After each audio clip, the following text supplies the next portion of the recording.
सोमवार को पश्चिम बंगाल में बीजेपी एमएलए की संदिग्ध मौत के बाद में एक बार फिर से सियासत गर्मा गई है।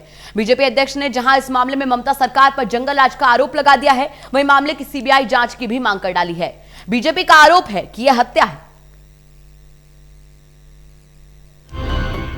पश्चिम बंगाल से जैसे ही बीजेपी विधायक देवेंद्र नाथ रे की मौत की खबर आई तो बंगाल में सियासी पारा गर्मा गया। इस घटना के कुछ ही देर के बाद एक वीडियो भी सामने आया। इसमें देवेंद्र नाथ एक रस्सी से लटके दिखाई दिए, जिसपे उनके आसपास लोगों की भीड़ भी नजर आई। उनकी मौत को जहां आत्महत्या बताया जा रहा है तो वहीं बीजेपी इस पर हत्या का आरोप लगा रही है। इस मामले में सबसे पहले बीजेपी अध्यक्ष जेपी नड्डा ने ट्वीट किया और इस घटना को लेकर ममता सरकार पर निशाना साधा। देवेंद्र नाथ रे की निर्मम हत्या बेहद दुखद है। इस घटना से ममता सरकार के शासनकाल में गुंडा राज का पता चलता है। उन्होंने कहा कि आने वाले समय में लोग इस तरह की सरकार को कभी माफ नहीं करेंगे। उन्होंने कहा कि हम इस घटना की निंदा करते हैं। पुलिस ने विधायक के शव को पोस्टमार्टम के लिए भेजा, लेकिन अब बीजेपी इस मामले को लेकर एक बार फिर हमलावर है।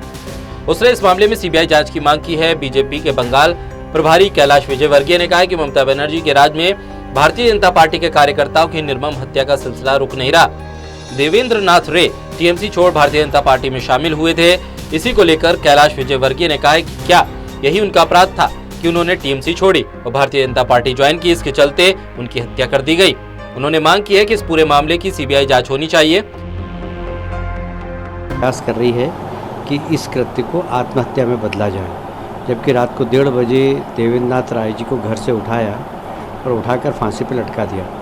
वहाँ पर माओवादी सक्रिय हो गए हैं। ममता जी ने माओवादियों को वहाँ पर खुली पनाह दी है और वो ये सरेआम धोस दपट हत्या लूट कर रहे हैं।